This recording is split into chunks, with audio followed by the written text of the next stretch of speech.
அன்பு நிறைந்த அல்லாஹ்வின் நல்லடியார்களே, அல்லாஹ் ரப்புல் ஆலமீன் அழிந்து போகக்கூடிய துனியாவில் எங்களை வாழ்வதற்காக அனுப்பியிருக்கிறான். சகோதரர்களே, வாழ்வது நோக்கமல்ல, நம்முடைய வாழ்க்கைக்கு பின்னால் இன்னொரு வாழ்க்கையை அல்லாஹ் தயாரித்து வைத்திருக்கிறான். அந்த வாழ்க்கைக்காக தயாரிப்பு செய்வதுதான் இந்த உலகத்தில் நோக்கம். இந்த உலகத்தில் யாராலும் நிரந்தரமாக வாழ முடியாது. முஹம்மது ஸல்லல்லாஹு அலைஹி வஸல்லம் அவர்களை பார்த்து அல்லாஹ் குர்ஆனில் சொல்கிறான், வமா ஜஅல்னா லிபஷரின் மின் கப்லிகல் குல்த், உங்களுக்கு முன்னால் யாருக்கும் நான் நிரந்தரமான வாழ்க்கையை கொடுக்கவில்லை.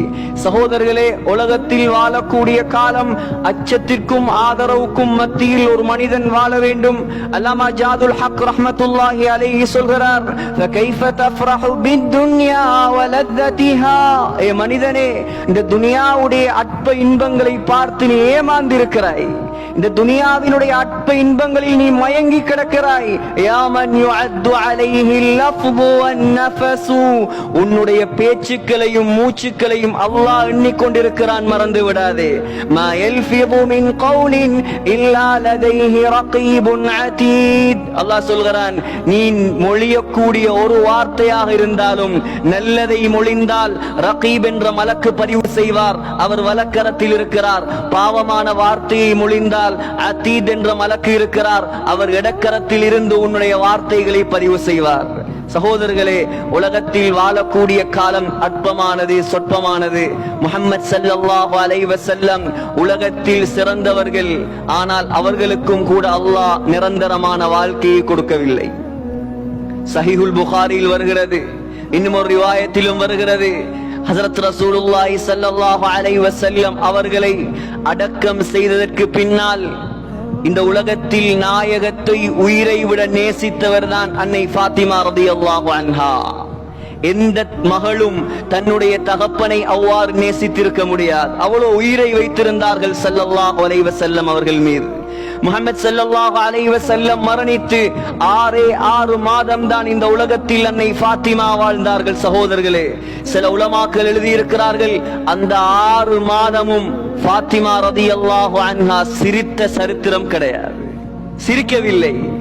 அண்ணல் நாயகத்தை அடக்கியதற்கு பின்னால் ஓடி போய் அந்த மண்ணை அள்ளி, நபியுடைய கபரு மண்ணை அள்ளி அதை மோந்து கொண்டு அன்னை ஃபாத்திமா ரலியல்லாஹு அன்ஹா சொன்னார், மாதா அலா மன் ஷம்ம துர்பத அஹ்மதா அல்லா யஷும்ம மத ஸமானி கவாலியா.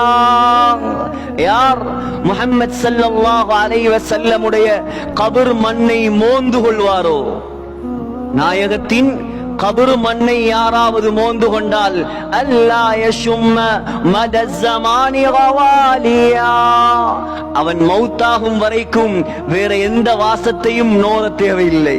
ஏன்? கஸ்தூரி மனம் அடித்தது ஸல்லல்லாஹு அலைஹி வஸல்லம் உடைய கபரில் இருந்து. சுப்பத் அலைய மஸாயிபு, முஹம்மது ஸல்லல்லாஹு அலைஹி வஸல்லம் மரணித்ததால் எனக்கு வந்த கஷ்டம், எனக்கு வந்த துன்பம், லவ் அன்னஹா சுப்பத் அலல் அய்யாமி உதுன லயாலியா, எனக்கு வந்த கஷ்டத்தை பகலுக்கு கொடுத்தால் அந்த பகலெல்லாம் இரவாக மாறிவிடும். சகோதரர்களே, இதுதான் வாழ்க்கை.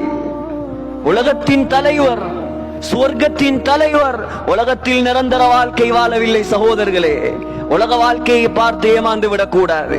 அல்லாஹ் மௌத்தை வைத்திருக்கிறான் நமக்கு, அல்லாஹ் கபரை வைத்திருக்கிறான் நமக்கு, அல்லாஹ் மரணத்துக்கு பின்னால் ஆகிரத் என்ற ஒரு மறுமை வாழ்க்கையை வைத்திருக்கிறான் நமக்கு. முஹம்மது ஸல்லல்லாஹு அலைஹி வஸல்லம் மக்காவில் 13 வருடங்களாக சஹாபாக்களுடைய உள்ளத்தில் விதைத்த விதை என்ன தெரியுமா? 13 வருடங்களாக நாயகம் செய்த உழைப்பு என்ன தெரியுமா? அல்லாஹ்வை பற்றி விளங்கப்படுத்தினார்கள், ஆகிரத்தை பற்றி விளங்கப்படுத்தினார்கள். உலகத்தை, துனியாவை அடைவதற்கு இமாமை கொண்டு வந்து மிம்பரில் குத்பா ஓத தேவையில்லை. சகோதரர்களே, குத்பா என்றால் எப்படி இருக்க வேண்டும்? அந்த குத்பாவை கேட்டால் மக்களுக்கு அல்லாஹ்வுடைய பயம் வர வேண்டும், ஆகிரத்துடைய சிந்தனை வர வேண்டும், கபருடைய நினைவு வர வேண்டும். இந்த தலைப்புகளில் தான் குத்பா ஓதப்பட வேண்டும்.